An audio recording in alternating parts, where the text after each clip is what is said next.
What up, YouTube? Ed WeskerGriff coming back with a mail day recap video. Got several pickups to show off. Recently went a little wild with Game of Thrones. A lot of cards have been getting listed on eBay as buy it nows and auctions, and since there's a huge influx of Game of Thrones getting listed and it's really not a time to be buying with everything going on, I'm getting a lot of these cards for relatively really nice prices, so couldn't resist, had to use the eBay bucks on them, and got several really nice ones for the collection. So we'll be going over that. And then I also do got two pickups, one for the Phil's PC and then one black tuxedo for the ever-growing SGC collection. So we'll hop on into it.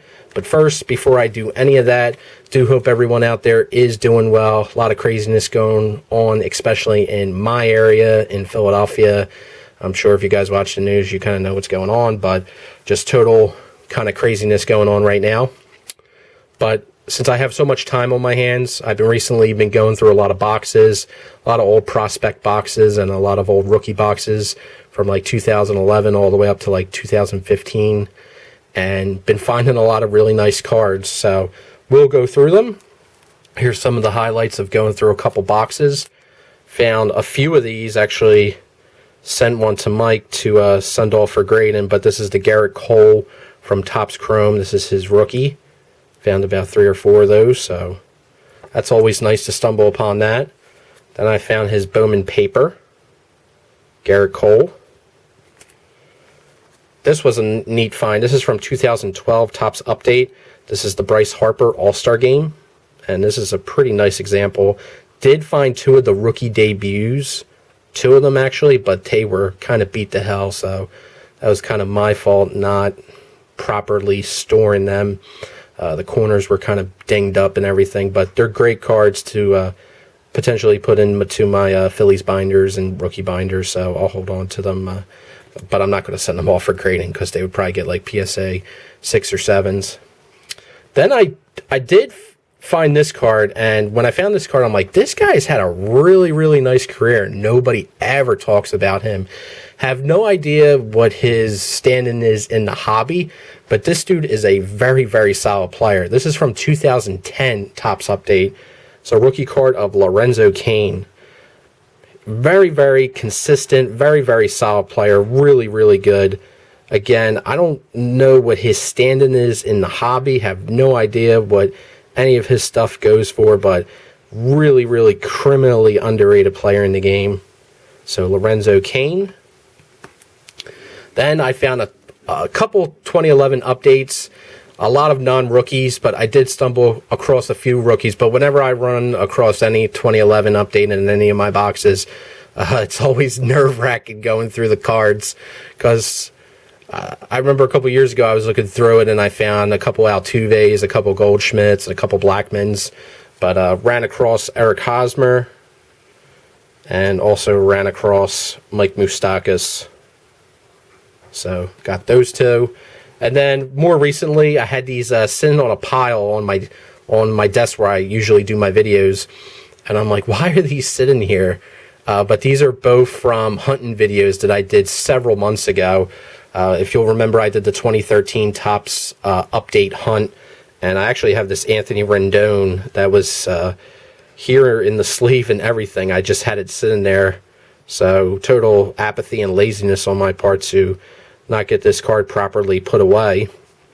And then I also have this one from the 2018 Topps Update Hunt that I did that I just totally forgot about. Gleyber Torres, his base update rook. And this card, prior to everything going down and all the craziness, this card was ascending pretty crazily over spring training. I know it was shooting up there. A lot of people were like, hey, go through your 2018 updates because Gleyber Torres' cards are going through the roof. I have no idea what they are now with, like I said, all the craziness going on, but that's a card I'll definitely put aside to potentially send out to either PSA or SGC in the future. But there's that. So the moral of the story is go through some of your boxes if you have the time, which I'm sure most of us do. You'll be surprised what you can find, and you can find some really nice cards, and you'd be surprised what rookies you put away that you maybe didn't think were going to be stars, and you find it and you're like, oh wow, look at this. So just it pays to go through the boxes, so go through them. And now onto the pickups. Show the baseball ones first. Picked this up for the Phil's PC. This is out of Donner's Signature Series 1998. Paid $6 shipped for this. Was shocked, because this guy is definitely going to wind up making it into the Hall of Fame. This is an autograph of Curt Schilling. So got this for $6 shipped. I have no idea why it was so cheap. Is gold numbered here on the back, 0168. I think they made about 2,000 of these, if I remember correctly from looking it on up. But really, really neat card. Like I said, Schilling, I think he'll definitely wind up making it in 2021. The reason he's not in now is just because of his attitude and his political opinions, and how he's a very opinionated guy, and he never had a great relationship with the media. But if you look at his numbers, they're very good, and he was one of the most clutch pitchers in postseason baseball history. So he should definitely make it in. So to add an autograph of him for $6, why not? Bargain. And then the black tuxedo is from 2019 Topps Heritage. This is a Gem 10 of Eloy Jimenez. So also got this card for, I think it was 14 or 15 bucks. And it also had the free shipping. So I'll take that any day of the week and twice on Sunday. Really solid deal there. And did not have this card. I didn't really open any Topps Heritage in 2019. So to get some of these rookie cards and gem examples for the price I'm paying, I'm really happy about that.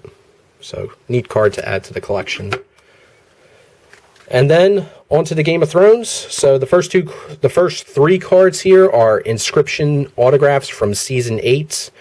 First one here is Finn Jones, who plays Loras Tyrell, and the inscription is "Growing Strong," which are the house words of House Tyrell. So I thought that was pretty neat, and this was a buy it now. I think I got it for under 15 bucks, and this is considered one of the scarce autos. So they've only made about 15 or under copies of this card, so tough to get. So got that one. Then got this card. This was one of the ones I was really looking forward to buying, and as soon as it got listed for a reasonable price, I picked it up. But this is Burn Gorman, who plays Carl Tanner, a very minor character from season 3 and 4. And the inscription is "The Legend of Jin Alley." If you watch Game of Thrones and you kind of know this character, he has a couple memorable lines, and just thought that was really, really interesting. So I wanted to add that into the Game of Thrones collection without a doubt. He has another inscription that says "fucking legend." And that card, I've been looking for that card ever since this product got released. One finally got listed. It's considered scarce, but one finally got listed, and the guy wanted $500 or best offer. I guess because it has the F word on it. But it got taken down. The seller was in Germany. It got taken down. I went to sold. It didn't sell, but the seller said it's no longer available. So that was the only one to get listed. So I don't know how many examples there are of that card. Burn Gorman's the man. Carl Tanner was an interesting character, but I'm not dropping $500 on an inscription autograph of a very minor character. So hopefully a more reasonable-minded seller appears with that card, and I'm eventually able to land one. And the final inscription card here is from Sir Barristan Selmy, and one of the best scenes in the early seasons, one of the best pieces of dialogue. Kind of a memorable quote for this character, but the inscription is, "I could cut through the 5 of you." And they don't have the whole quote in there, but he's in the throne room basically, and he's getting dismissed by Joffrey, and he throws he pulls out his sword and he says, "I could cut through the 5 of you like carving up a cake." And it's one of the most intense scenes from I think it's season 1. Yeah, I'm pretty sure it's season 1, but great scene. One of my favorite scenes from that season. But awesome. Real thrilled to add that. So Sir Barristan Selmy. And then the rest are from Season 8. These two, they're both extremely limited. Now, in the earlier seasons of Game of Thrones product release, the extremely limited cards were 75 or less. And those were like the most scarcest cards that would be put into the product line. But now that they switched things up with the scarce, they're the second tier of limited cards. But those extremely limited cards are really hard to find after a couple years. So a lot of the extremely limited cards in Season 8 are of lower tier characters, and they're pretty cheap. So they'll dry up quickly, and once they dry up, the prices get inflated. But here's the two guys that I got. Baron Gorman, this is the Valyrian Steel, so another Carl Tanner. He's extremely limited, paid $10 for that. I mean, that's a great price for an extremely limited card. And then we got Robin Aaron. Lino Fasoli, I think is how you pronounce his last name. But I was surprised he returned in Season 8. I thought Dave and Dan kind of would have forgot about him, but he showed up in Episode 6, so at the council. So that was pretty cool that they at least gave some closure to his character. And then, finally, the last Game of Thrones card, I promise, it's from Season 7. We got Faye Marseille, who plays the Waif, and this is from Season 7, which hopefully I'm going to try to get this done by the end of the year. Counting this card, there's only 11 or 10 more autograph cards I need to complete Season 7, and there's a couple pretty expensive ones out there, and I just lost out on one pretty recently that rarely comes up to auction. Got sniped at the last second, but I put my best offer out there, so I wasn't disappointed that I lost, because I put my best punch out there, but got sniped at the end. So Game of Thrones going pretty strong. So that's all I got for you guys. Again, I hope everyone out there is doing well. Hope everyone is using common sense and staying indoors. And if you have to go outside, protect yourself, and just be careful, just be cautious, and stay safe. So thanks for watching. Take care. Happy collecting, and go through those boxes, fellas. So have a great one. Peace.